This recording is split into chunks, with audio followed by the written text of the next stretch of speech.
Assalamualaikum warahmatullahi wabarakatuh.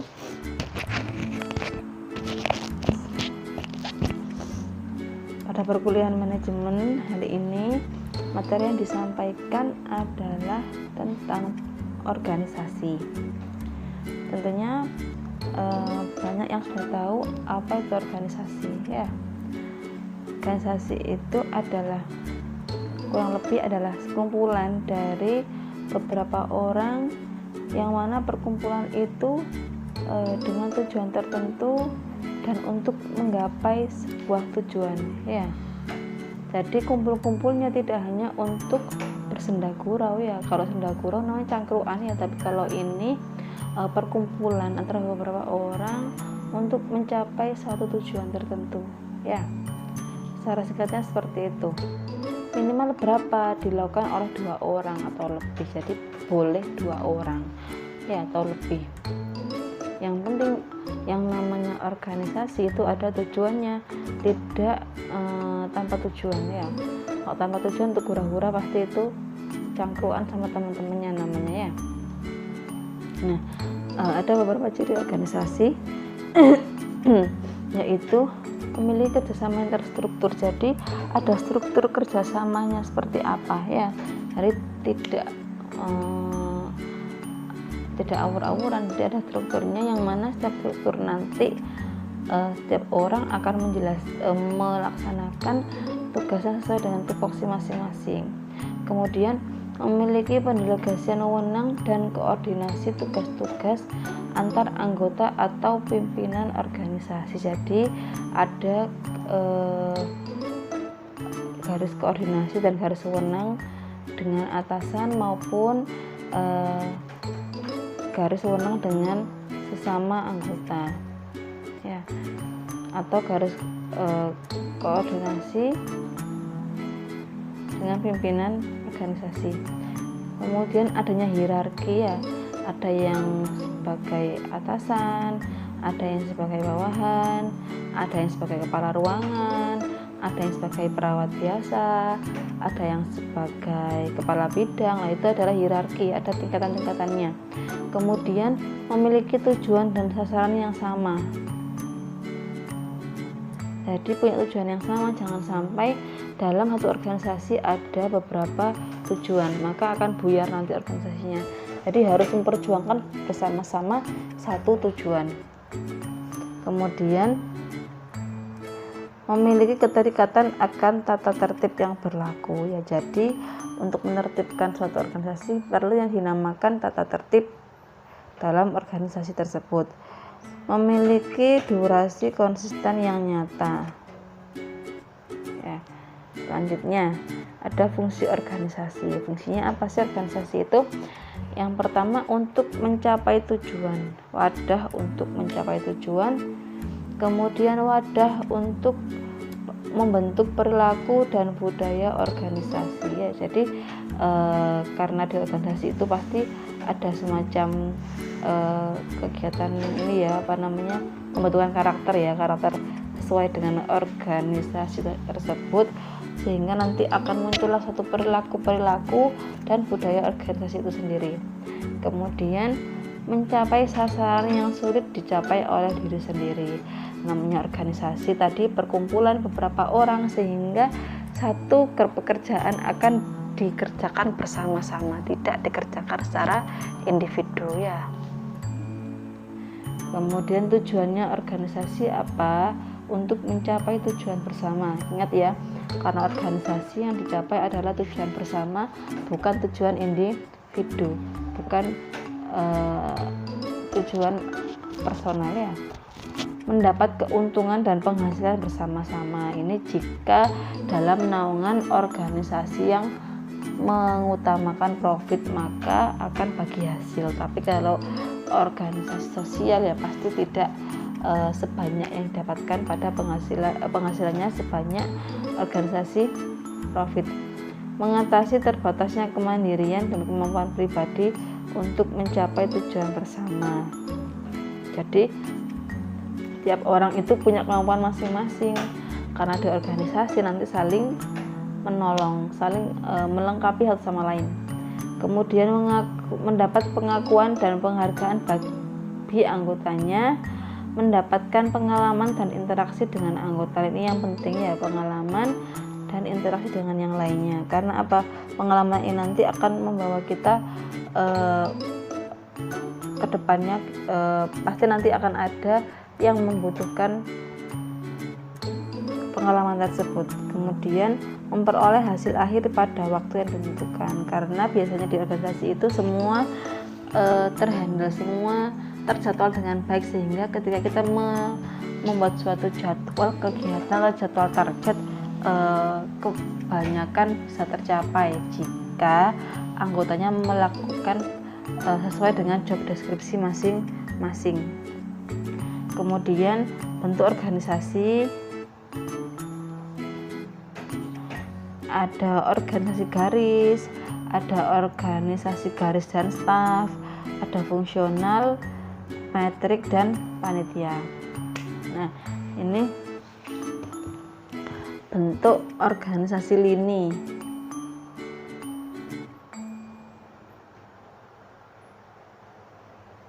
Ini di sini ada garis vertikal dan horizontal ya, sehingga kalau di sini bagian kapak yang di sini melaporkan pertanggungjawabannya ke manajer pemasaran. Manajer pemasaran melaporkan kegiatannya ke direktur, sehingga ada hierarki ya. Jadi yang kabak melaporkan satu di atasnya, manajer keperawatan melakukan pelaporan di pejabat satu tingkat di atasnya, itu direktur ya. Kemudian ciri-cirinya, karyawannya sedikit. Selain top manajer di bawahnya hanya sebagai pelaksana. Alatnya terbatas, hubungan atasan dan bawahan langsung. Nah, biasanya bentuk lini ini dipakai oleh organisasi perseorangan ya, pemilik usaha sebagai top manager ya. Jadi ya sebagai pelaksana ya, sebagai manajer, karena memang ini organisasi kecil, tidak besar, jadi nyabang bercabang-cabang jobdesknya ya. Kebaikannya, atasan dan bawahan dihubungkan dengan satu garis komando.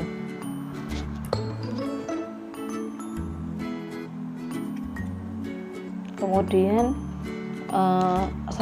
solidaritasnya pasti besar, decision makingnya berjalan cepat, disiplin dan loyalitas tinggi.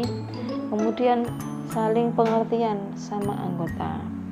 Keburukannya apa? Ada tendensi gaya kepemimpinan autokratis ya, maka akan muncul, ini bisa terjadi karena dia mempunyai hak untuk memberikan delegasi pada yang di bawahnya.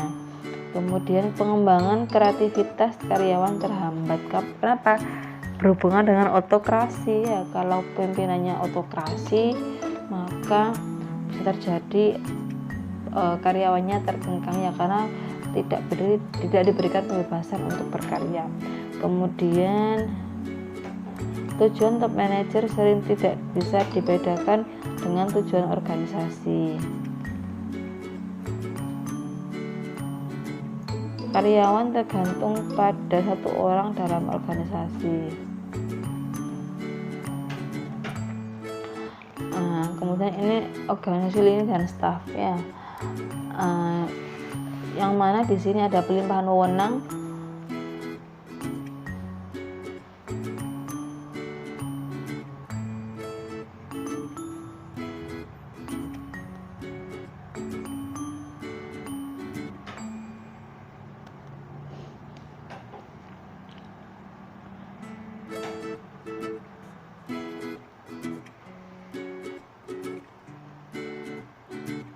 jadi kalau seperti ini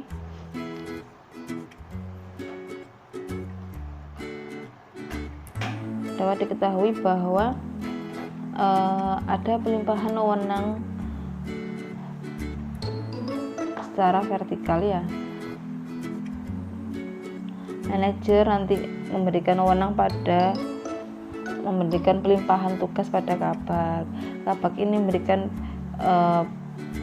pelimpahan wewenang pada pelaksana, ya.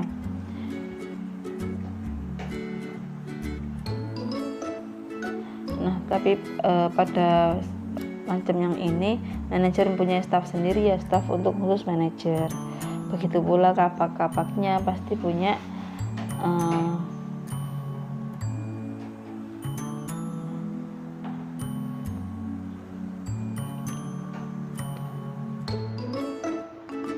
pelaksana yang bisa membantu pekerjaannya kabag. Nah, ini ya contohnya struktur organisasi, lini dan staf seperti ini. Jadi direktur ini dalam menjalankan tugasnya dibantu oleh Departemen Hukum, Departemen Humas, Departemen Riset. Nah, di bawah direktur ini ada wadir produksi, ada wadir keuangan, ada wadir pemasaran, ya. Terpahami ya terkait dengan struktur organisasi lini dan staf. Nah, ini ciri-cirinya: hubungan atasan dan bawahan tidak seluruhnya secara langsung, ya. Karyawannya banyak, sudah besar organisasinya, atau dua kelompok kerja dalam organisasi sehingga ditekankan adanya spesialisasi personel lini atau personel staf, ya. Kebaikannya pasti ada pembagian tugas dengan jelas karena sudah mulai ada struktur-struktur yang lain yang dibutuhkan. Kerjasama dan koordinasi dapat dilaksanakan dengan jelas. Pengembangan bakat segenap anggota organisasi belum terjamin.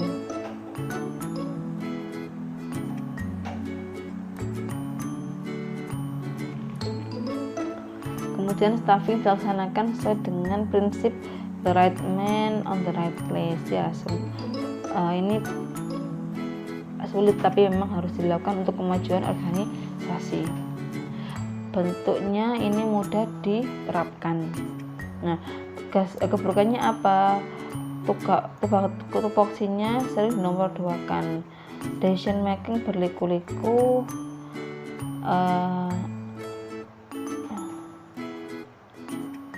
Jika pertimbangan tidak terkontrol, maka sering menimbulkan nepotisme, sistem patronase, ya. Jadi banyak nepotisme jika menggunakan struktur yang ini, sangat beresiko. Kemudian fungsional.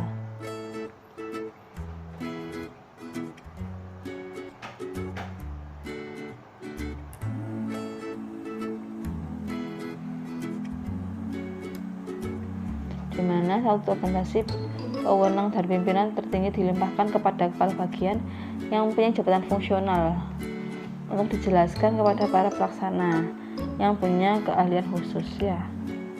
Ini seperti ini bagannya. Ciri-cirinya organisasinya kecil, terdapat kelompok-kelompok khusus staf ahli, kemudian sosialisasi dalam pelaksanaan tugas, target yang Anda capai jelas, pengawasan dilakukan secara ketat. Kemudian kebaikannya, program terarah dan jelas dan cepat, ya. Anggarannya sesuai, kemudian kenaikan pejabat fungsional cepat. Keburukannya apa? Koordinasi sulit dilakukan.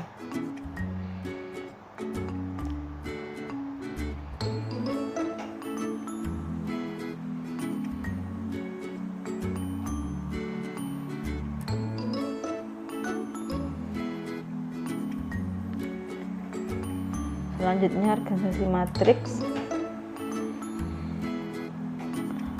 Organisasi matriks ini sering dipakai pada kerja proyek, ya. Proyek-proyek tertentu merupakan bentukan baru dari organisasi fungsional.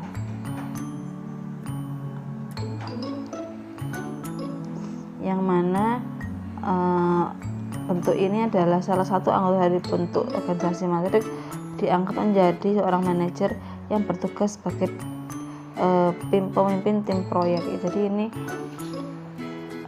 nanti akan ada 2 pertanggungjawaban ya, seperti ini ya. Ini adalah contohnya, yang mana staf teknis di sini akan mempunyai 2 tanggung jawab, pada departemen teknis dan pada proyek C. Yang di sini juga sama, dalam wewenangnya departemen teknis. Kemudian bertanggung jawab juga pada manajer proyek B. Jadi dia mempunyai 2 arah dalam melaporkan kegiatannya, seperti itu ya. Nah, kelebihannya apa? Menghindari atau mengurangi kepentingan fungsional, mengalokasikan tenaga spesialis secara efisien, lebih fleksibel daripada struktur divisional, kemudian memberikan kebebasan lebih besar pada anggota organisasi. Kelemahannya membingungkan ya, karena juga jarang mendorong terjadinya perebutan kekuasaan ya, tekanan pada individu, beban untuk menyeimbangkan antara kepentingan fungsional dan proyek.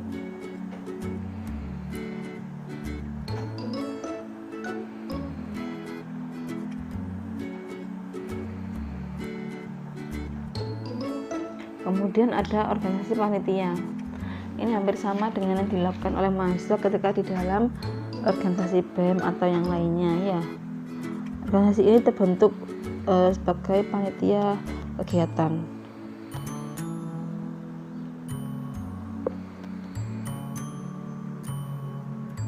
Kemudian terkait dengan struktur organisasi.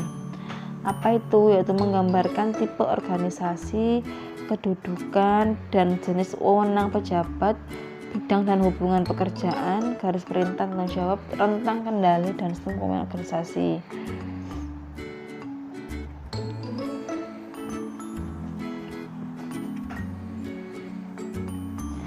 Struktur ini merupakan cara selaras dalam menempatkan manusia sebagai bagian dari organisasi yang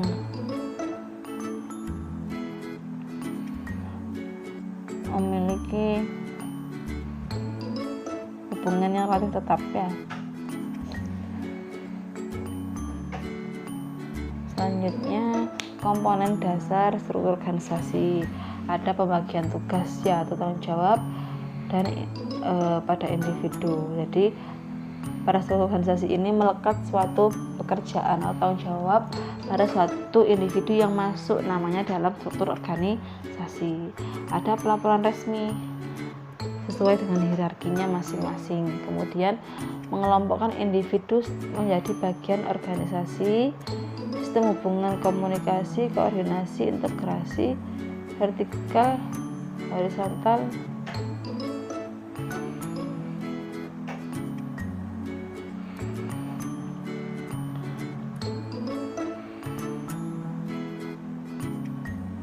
Nah, pada komponen 1, 2, 3 ini tampak komponennya di struktur organisasi, tapi kalau yang 4 ini tidak tampak ya, tidak jelas, tampak dinamis dan tak tampak.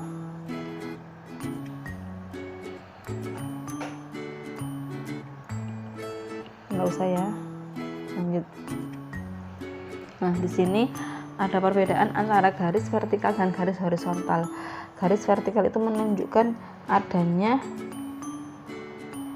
hubungan otoritas ya, melaporkan sesuatu ke pejabat yang satu tingkat di atasnya ya. Kemudian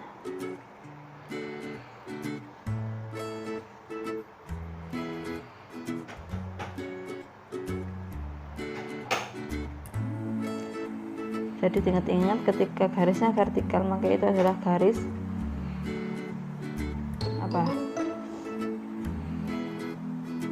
garis instruksi ya, tapi kalau yang vertikal horizontal maka itu adalah hubungan otoritas ya. Ada garis horizontal, ada garis komando. Kalau garis horizontal maka hanya menjelaskan tata hubungan yang erat dalam hierarki mendatar atau horizontal antar unit organisasi yang mempunyai garis wewenang yang sama. Ya, jadi kalau garisnya itu horizontal maka wewenangnya sama. Tapi jika garisnya vertikal maka itu merupakan garis komando.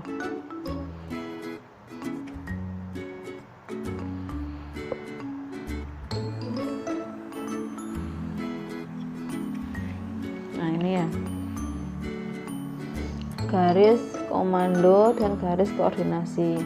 Yang vertikal ini namanya garis komando, yang horizontal begini namanya garis koordinasi. Paham ya? Jadi LPM, Senat, PPH,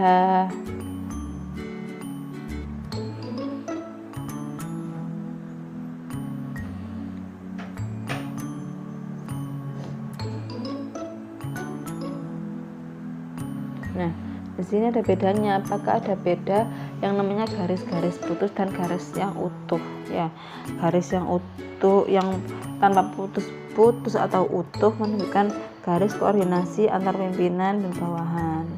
Tapi kalau putus-putus, maka adanya kerjasama di antara unit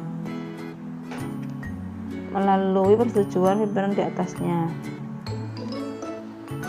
Jadi kalau putus-putus itu ada kerjasama di antara unit. Nah, pada garis tanpa putus-putus ini menunjukkan garis koordinasi antara pimpinan dan bawahan, seperti itu ya. Kemudian saya akan menjelaskan terkait dengan kewenangan klinik perawat ya. Jadi sesuai dengan PMK nomor 40 tahun 2017 ada 4 macam kewenangan klinik perawatan itu sesuai dengan macam-macamnya ini. Ada PK perawat klinis, PM perawat manajer, PP pendidik, PR riset. Nah, ini adalah alur jenjang karirnya perawat ya, yang mana tetap pada koridor perawat klinis, manajer, pendidik, dan riset. Nah, harusnya dapat kita lihat bahwa perawat manajer itu minimal PK2 ya, dilihat petanya. Kemudian perawat pendidik itu minimal PK3. Jadi perawat dengan PK3 ketika masuk ke perawat pendidik pasti masih masuk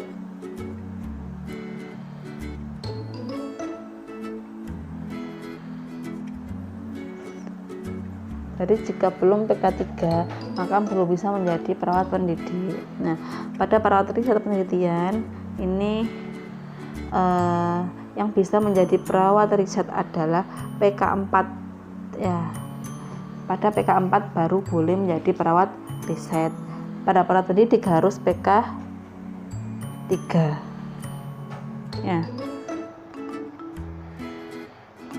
Sudah.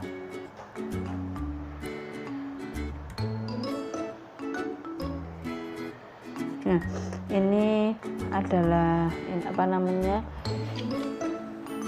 yang disebut dengan PK1 itu apa? D3 dengan pengalaman lebih dari 1 tahun, kemudian jadi PK1 3-6 tahun. Kemudian dengan pengalaman kerja lebih dari 1 tahun dan menjalani masa klinis rewel selama 24 tahun. Perawat klinis 1 mempunyai sertifikat praklinis. PK2 seperti ini ya. Jadi pengalamannya sudah lebih dari 4 tahun, kemudian sudah PK2 6-9 tahun. Kemudian dengan pengalaman lebih dari 3 tahun dan menjalani masa klinis level 2 selama 4-7 tahun. PK2 mempunyai sertifikat PK1 ya.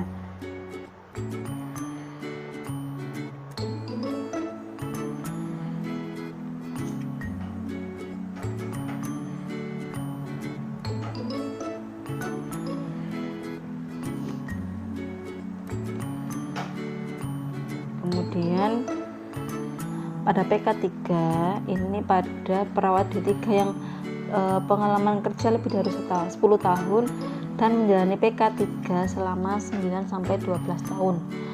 Kemudian atau nurse yang berpengalaman kerja lebih dari 7 tahun dan menjalani masa klinis level 3 6-9 tahun. Kemudian mempunyai sertifikat PK2, ada sertifikatnya ya. Nah, pada PK4 itu yang bisa menjadi perawat